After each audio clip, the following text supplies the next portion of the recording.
Hello, Blizzard fans! This is Falcon Paladin coming to you with yet another daily Blizzard upload. This is a game between Polt and ForGG on Catallena, the Latter Edition. Now, this is from their Round of 8 series as part of the WCS Premier League Championship that was held earlier this month, and part of the larger WCS 2015 Season 1. Now, in the top middle-ish of Catallena LE, we have the red Terran player Polt. Now, Polt is part of CM Storm, the clan, and Polt struck fear into the heart of Zergs everywhere back in Wings of Liberty. He figured out how to beat Muta, Baneling, Ling, and terrorize Zergs with just amazing micro, amazing positioning. And as a Zerg player myself, I fear coming up against Polt no matter what. And in the bottom left of middle-ish, we have ForGG, the blue Terran player, part of Millennium, the clan. And both of these players have very impressive resumes. I mean, if we look on Team Liquid, basically we see they have championships all over the place. Most recently, ForGG did take first place at the 2014 DreamHack Open Winter back in November of 2014, beating Life, actually, 4-2. Amazing achievement on his part. He also took fourth place in the 2014 DreamHack Open Stockholm in September of that same year. And also first place in the Gamers Assembly 2014 back in April of last year. And now on the other side of things, again, Polt, a very, very strong Terran in his own right. He did take fourth place in the 2014 WCS Season 3 America Tournament and first place in 2014 Red Bull Battlegrounds Detroit, where he 3-0'd Tasia back in August of last year. So fantastic recent victories by both of these players. I'm expecting a very, very strong a strong match between these guys. This is map 3, so this is the third game between these two players, and we're going to speed things up just a little bit here. It looks like both players opening up fairly standard, going ahead and going for the barracks, not going command center first or anything too crazy like that. Reaper coming out. Aha, but actually we are mixing it up here. ForGG going for the factory, and while the Reaper play is actually coming out for Polt. So Reaper harassment is going to show up here eventually. This Marine's going to have to do his best to prevent the Reaper from doing too much damage. Again, neither player has scouted at this point. The Reaper just kind of checking things out and actually coming back home. Defending his ramp, I suppose. Slowing it down just a little bit here now that the Reaper is out. Yeah, it looks like we are going to go a 1-1-1 build here from ForGG. Might be more of a mech play, actually. We're going to have to see what happens with that. And actually a factory now coming up as well for Polt. A little bit slower, but it did get that command center. So if we can hold off any early aggression from this 1-1 from ForGG, he's going to be in a really, really good spot and be in a good position to actually win this game. So let's see what's going to happen. Starport now landing and the Tech Lab, which means we're going to have a Banshee. Obviously, there we go. Banshee coming on out. Reaper coming on in. There's not really much to defend except for, oh, never mind. There are actually 5 Marines. I missed those guys up there, but yeah, there they are. They chase him away. That is enough Marines to make them have a bad day. Scouting SCB chased off by a couple Marines here, and yeah, looks like Polt's going to get away with this. He's going to be able to go ahead and get that command center out before his opponent. Is ForGG actually even building one? No, he is not. So ForGG must know, okay, I need to get some damage done here and get it done soon, or else I'm going to be in a tough spot against a 2-base Terran. Again, in a mirror match, whoever has the more bases generally has the advantage. And up here, we are building an engineering base, so the starport as well. We're going to be upgrading our infantry units, also getting Widow Mines out of that factory. And what is the factory? Yeah, it looks like the factory for ForGG was pretty much just used to make that reactor. So didn't actually make anything with the factory, just used it to get to the starport and get the reactor for that barracks. And now comes the command center here at the 6-minute mark, a little bit late, I would have to say, but again, maybe a little bit safer than what Polt has gone for here, although Polt has gotten away with it, in my opinion. He has the base established, he has the bunker at the front, there's really been no pressure whatsoever from ForGG, so Polt is feeling very, very comfortable at this point. And a Raven is coming out and getting Cloak as well for the Banshee. Banshee coming up here, all cloaked. Viking can't do much about it. There is a missile turret, but I think the effective range on that missile turret is actually farther than I thought. So the Banshee is left basically consoled to be able to try to take down that reactor, but no. gets sniped by the Viking instead and did not really do anything much at all. So so not only is ForGG down a base at this point on Polt, but he actually did not get any harassment in whatsoever. We look at units lost. Okay, there was a single SCV loss that might have been from that Banshee, I'm not entirely sure, but in the end we do have a drop coming in. 5 Marines and a Widow Mine sneaking right on over, hoping that there is a natural here he can kill, but most of the army is here and ready to go, scattered out by the Reaper. The medevac says, okay, I don't want to go into that spot, I'm going to swing around the back here and see if I can get into the mineral line. Does it get scouted here, though? By...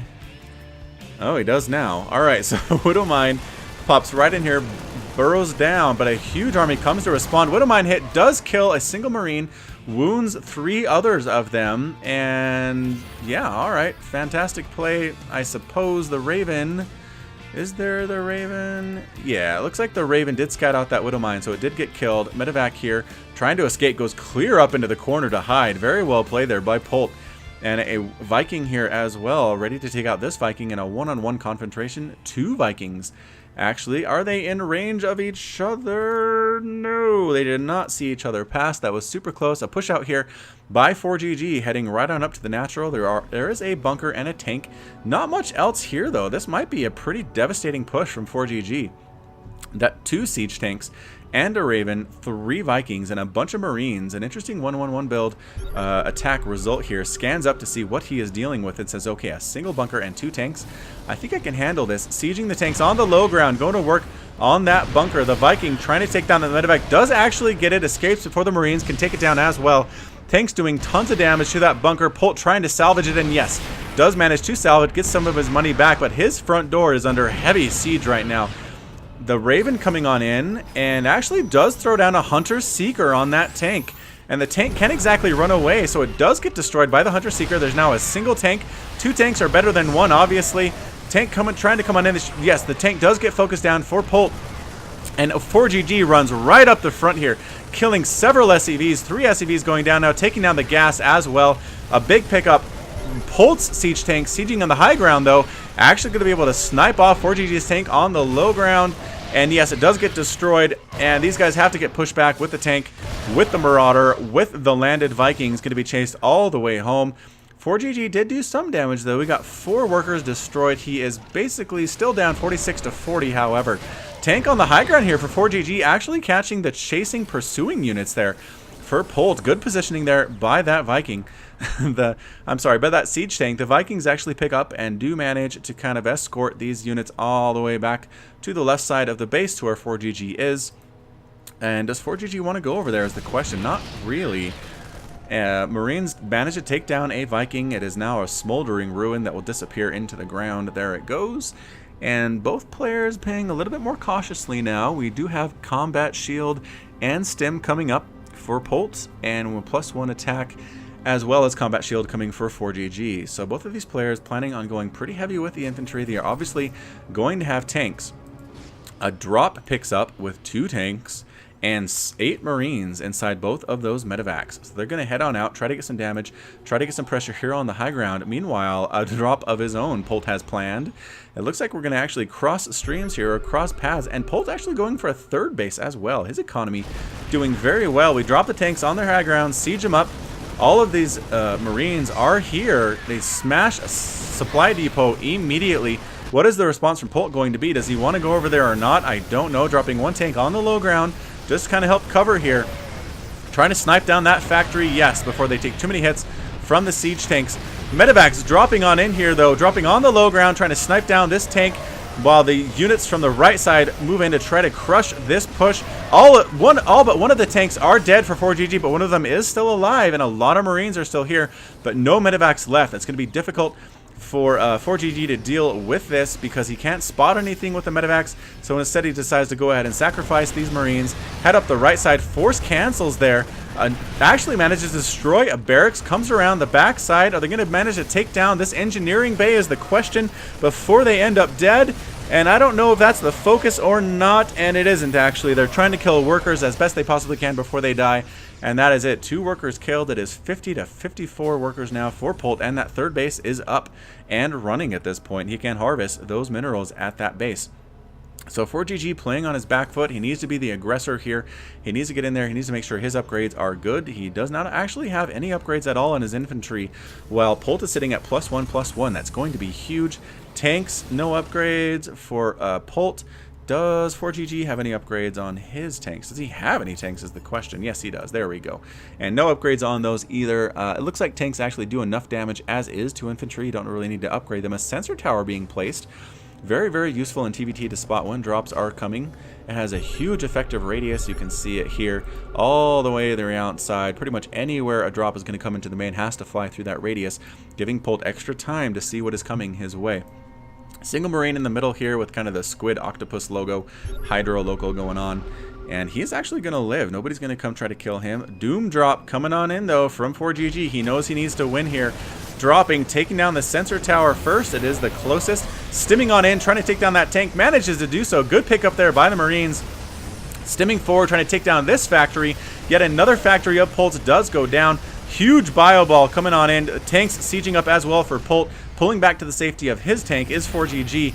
He feels like he did a lot of damage. Good snipe there by that Viking on that medevac, killing it before it could get back to the safety of the Marines. Vikings have an amazing level of range, which is what they need. Another barracks goes down, and focusing down yet one more barracks. Yes, ForGG's harassment actually pretty darn effective, really severely hurting Polt's ability to macro up. This barracks might fall if it's not repaired very, very soon. I'm not sure if Polt recognizes it or not. Here it is, going down to 30 hit points. And yes, it does actually get picked up and healed. Moving around to the front is ForGG, looking to see what he can do. There's really no defense here whatsoever. Coming in, can they snipe down this command center? They do force the liftoff.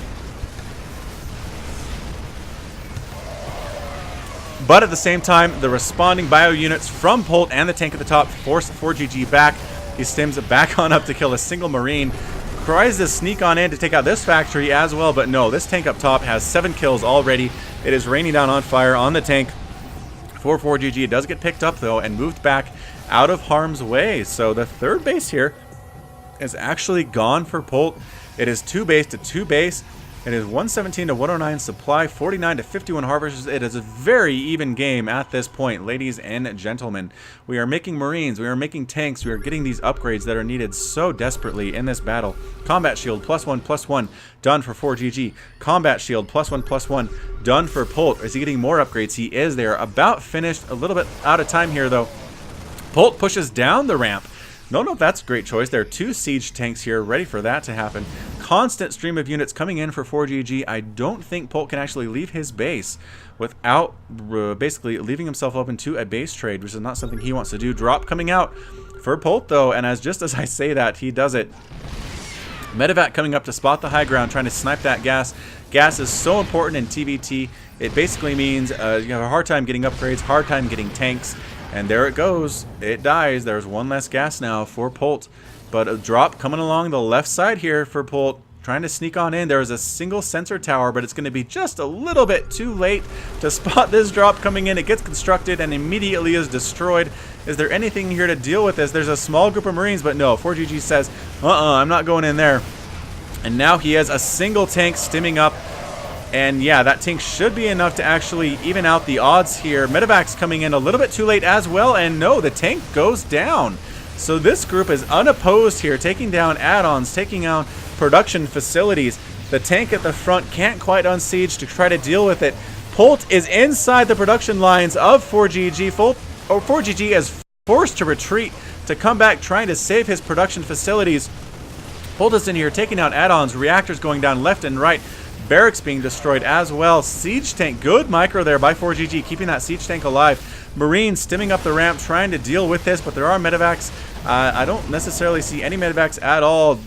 Polt picks up, boosts the heck out of there. At the same time, though, he is pushing forward with a bunch of stim Marines on his own terms, coming right on up. This supply depot, I think, is a warning supply depot to let ForGG know when Polt is on his way. Here we go, a Marine on Marine battle. Yep, the medevacs for Polt there are, though, before the ones of ForGG, forcing ForGG to retreat. Actually sniping down a single medevac is a good play there by ForGG. SCVs being pulled off the line, trying to kill what they can, and actually does force Polt back. This group over here just kind of hanging out. I would have imagined they would have attacked a little bit sooner. These tanks here left alone, Marines coming right on up, too close for the tanks to attack in siege mode, and actually manages to kill both of them. Good pick up there by Polt. And here we go, another push coming out for ForGG. Does he want to do it? Yes, he does. There is a third base now for Polt that is fully established.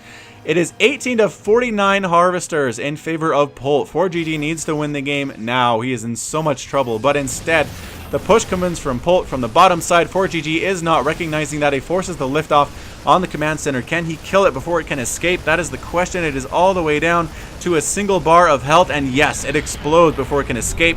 ForGG says, I don't care, I need to kill everything now. He does basically come on up here. I think he can win this particular battle, but there are two tanks on the high ground here, on the ramp for Polt. This group of Marines can't do much at all. They get picked up by ForGG.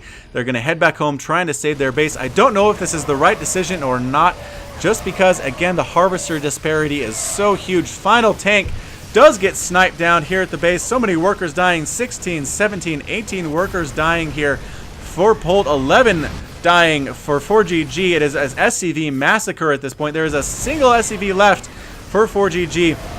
Dropping into the main is ForGG, trying to do what he can, trying to take down the tanks, but there are two tanks on the low ground he doesn't not see, and ForGG calls the GG. Polt is victorious, and both players leave the game. Wow, what an action-packed TVT there. Not generally my favorite matchup, but I have to say that was one of the better games I have seen in a long time. Lots of drops, lots of attacking, lots of back and forth action, and hey, as always, this has been Falcon Paladin with yet another Daily Blizzard upload. If you liked what you heard and saw today, hit that like button, hit that subscribe. You can also find me on Twitch, Twitter, and Facebook, all /Falcon Paladin, and until next time, as always, you guys take care of yourself.